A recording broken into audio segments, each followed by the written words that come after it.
Good morning, my dear students. Welcome to today's science class. So, we have already completed the third chapter, that is microorganism, friend and foe. And today, I am going to recap the whole chapter and you will be able to understand the main concept and the idea of this chapter.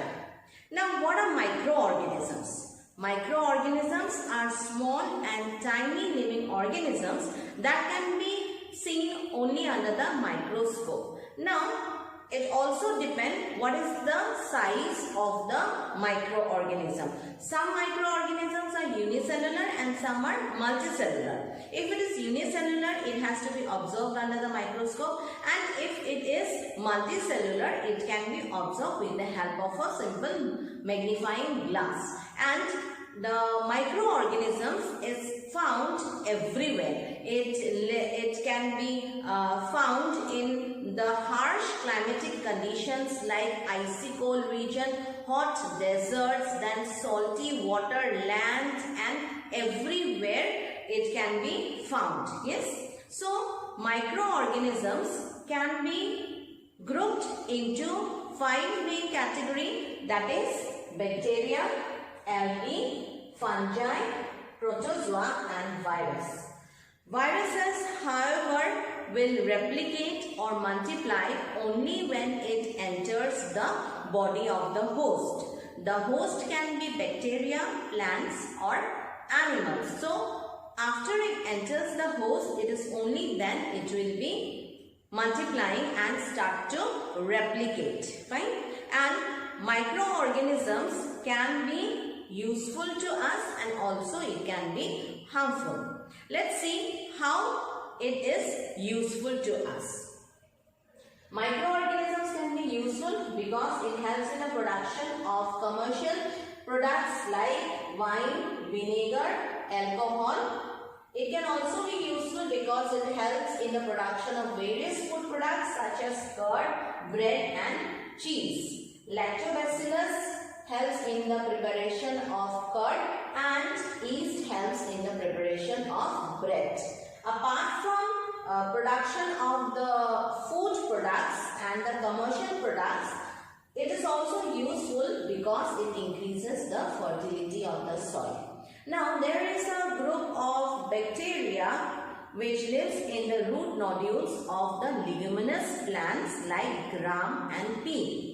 And those bacteria are called Rhizobium. So, Rhizobium has the capacity to fix nitrogen from the atmosphere because nitrogen is one essential substance which is required by the plants and the animals because it is one of the component or one of the elements which is used to prepare protein inside our body. Fine. So, nitrogen is very important for the living organisms. So, that nitrogen is abundantly present in the atmosphere, but we cannot take it directly. So, the bacteria Rhizobium will absorb the nitrogen from the atmosphere and it will fix it in the soil. And this process is called nitrogen fixation. Fine. So, the Rhizobium fixes the nitrogen from the atmosphere to the soil in the form of nitrogenous compounds like nitrate and nitrite. And after that, the plants can take up that compound. So, the plants after taking the compound are eaten up by the animals and ultimately it comes to the body of the animal. Now, when these plants and animals die, another group of microorganisms will convert the nitrogenous compounds and it will be again mixing it in the soil. So, the plants which are growing in the soil will again take up the compounds and this is how the soil gets fertilized. It in the microorganisms helps in increasing the fertility of the soil. Now, there is another group of microorganisms which will convert those nitrogenous compounds into atmospheric nitrogen and release it into the atmosphere. So as a result, a cycle is formed. From the atmosphere it is fixed in the soil, and from the soil again it is released into the atmosphere. So a cycle is formed. This cycle is called nitrogen cycle. Fine. So with the help of this nitrogen cycle, microorganisms can make the soil fertile. Apart from making the soil fertile, it also helps in cleaning the environment. All of you know that microorganisms are decomposers. That means they can decompose the dead matter present in the environment, and it helps in cleaning the environment. So microorganisms can be helpful in this way also. Apart from this, it is also helpful because it helps in the preparation of medicines. Microorganisms are used to prepare medicines like antibiotics. Antibiotics are medicines which stops the growth of the bacteria and also kills the bacteria. The first antibiotic, penicillin, was discovered by Alexander Fleming. Our immune system can remember the microbes which enters our body. So when inactive or dead microbes are put inside our body, the antibody is produced and it kills the microbe. Now when actually the microbe enters, the immune system knows which antibody to produce, and it produces the suitable antibodies to kill the microbes, and the antibody also remains in the body. So this is how the vaccine works. Yes. So these are the use of microorganisms. Now microorganisms, as I said, that it is useful as well as harmful. How is it harmful? Microorganisms are harmful because it causes various diseases in the body of human, plants and animals.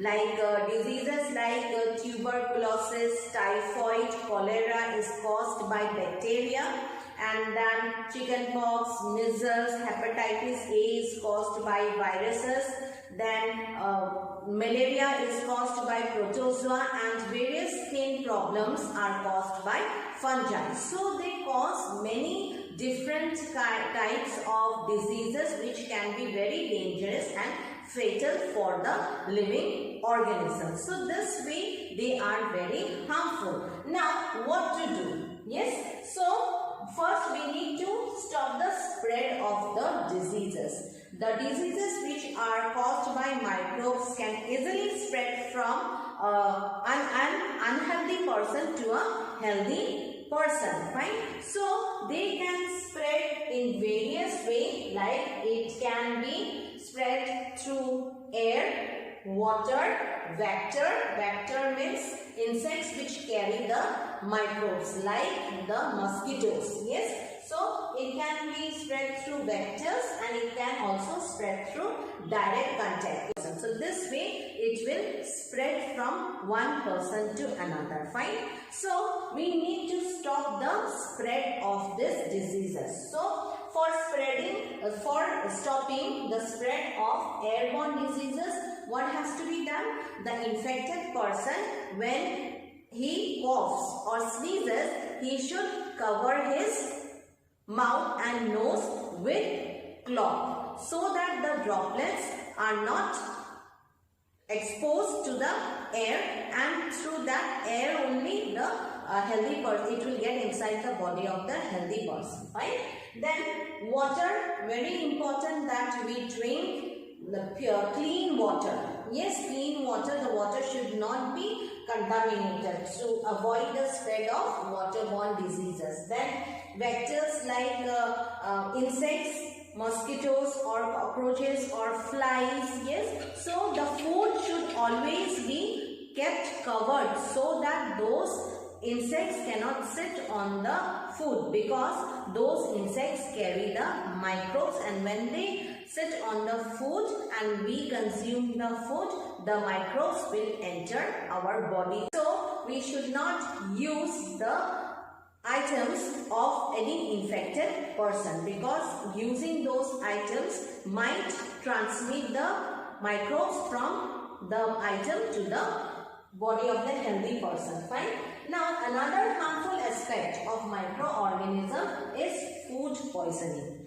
When microbes start growing on the food, they produce some harmful poisonous substances. So when that food is consumed, a person suffers from a condition called food poisoning, in which the person might vomit. Excessive vomiting may take place, and in many cases it is very dangerous because it can be fatal or cause death of that person also. So in this way, microbes can cause food poisoning. Now what to do?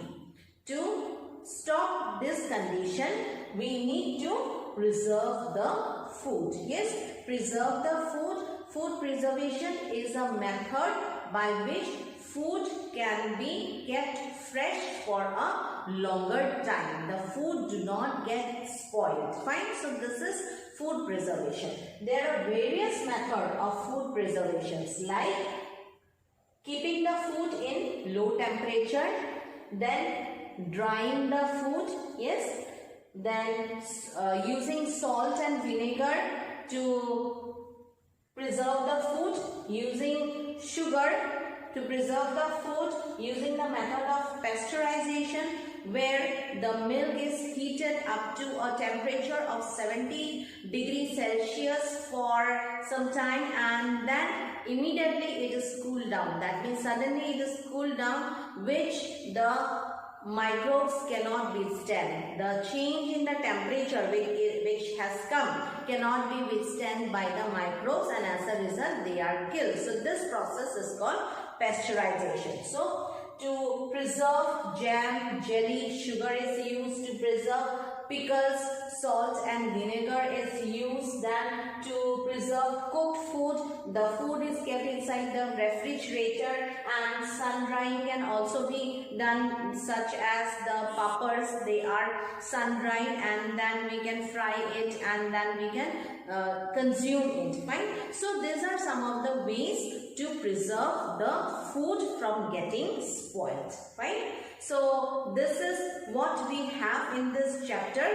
Hope all of you have understood the chapter clearly. We have completed the worksheet also, and today we have completed the recap of the chapter also. So this is all for today's class. Thank you and have a nice day.